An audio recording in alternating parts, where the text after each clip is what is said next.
आसाम आयेन आफादनि बुंथिगिरि बिश्वजित दैमारिनि सुबुं सिबिथाय 44 नं गरेश्वर विधानसभा बियाबनि बेन्दोंआव थानाय बेट्टाग' गामिनि थागिबि पबित्र चौधुरी बिथाङा जाब्रबथाय जानानै थाबायनो हायै जानानै दं। साननैसो सिगाङावसो आसाम आयेन आफादनि बुंथिगिरि बिश्वजित दैमारिनि पबित्र चौधुरीनि नखरा गंसे हुइल चेयारनि गोनांथि जानायखौ फोरमायनायनि उनावनो थांनाय सानाव गोथार बाथौ सानजों लोब्बा लानानै हुइल चेयारखौ दुखुथिया नखरनो गथायना होयो बिश्वजित दैमारिनि मददगिरिफोरा। हुइल चेयारखौ मोननानै पबित्र चौधुरीया गोजोननाय फोरमायनायजों लोगोसे ओनसोलनि सुबुंफोरा इसोरनि सेराव आरज खालामो थाबैनो चौधुरीनि देहाया एबा आथिङा मोजां जानानै थाबायनो हाथों होननानै आरज खालामो।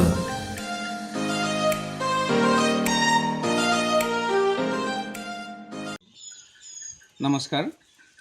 আজিৰ যি আমাৰ পবিত্ৰ দিন অৰ্থাৎ আমাৰ পবিত্ৰ বাথৌ পৰ্ব, সেই পৰ্বৰ দিনত আজি পবিত্ৰ দিনত আমি এটা পবিত্ৰ কৰ্ম কৰিবলৈ আহিছোঁ। আমাৰ বেটাগাঁও নিবাসী আমাৰ ৰবীন্দ্ৰ চৌধুৰী ডাঙৰীয়া বহুদিন ধৰি নিজৰ ঘৰুৱা কামৰ ক্ষেত্ৰত এক্সিডেণ্ট হৈ তেখেতে শাৰীৰিকভাৱে কিছু বিকলাংগ হৈ আছিলে। সেইবাবে আমি কিছুদিন আগতে তেখেতৰ খবৰটো পাই দুদিন আগত আমি খবৰ ল'ব আহিছিলোঁ। তেতিয়া তেখেতসকলৰ পৰিয়ালে তেখেতসকলৰ দাদাৰ কাৰণে এখন অট'মেটিক হুইল চেয়াৰ এখনৰ মানে আবেদন আমাক জনাইছিলে। সেই মৰ্মে আমি ততাতৈয়াকৈ আমাৰ অসম বিধানসভাৰ অধ্যক্ষ শ্ৰদ্ধাৰ বিশ্বজিত दैमारी ডাঙৰীয়াক আমি কথাটো অৱগত কৰোঁ। লগে লগে তেখেতে আমাক কথা দিছিলে আৰু সেই 2-3 দিনৰ মূৰত আজি আমাক ফোন কৰি মাতি দিলে যে এনেকৈ হুইল চেয়াৰখন আহিছে, আজি গৈ কিনে দি থৈ আহা। সেই হিচাপে আমি আজি আহিছোঁ। তেখেতৰ ঘৰত আহি আমি হুইল চেয়াৰখন মানে প্ৰেৰণ কৰিছোঁ বা তেখেতক চমজাই দিছোঁ।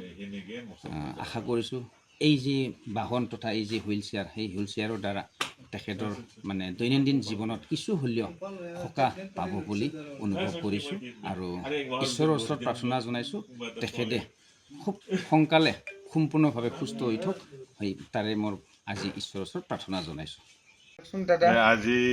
আজি বাথৌ পূজাৰ দিন আৰু সেই দিনতে আজি মোক যি অট'মেটিক ৰিক্সা দিলে তেখেতসকললৈ ধন্যবাদ থাকিল আৰু আমাৰ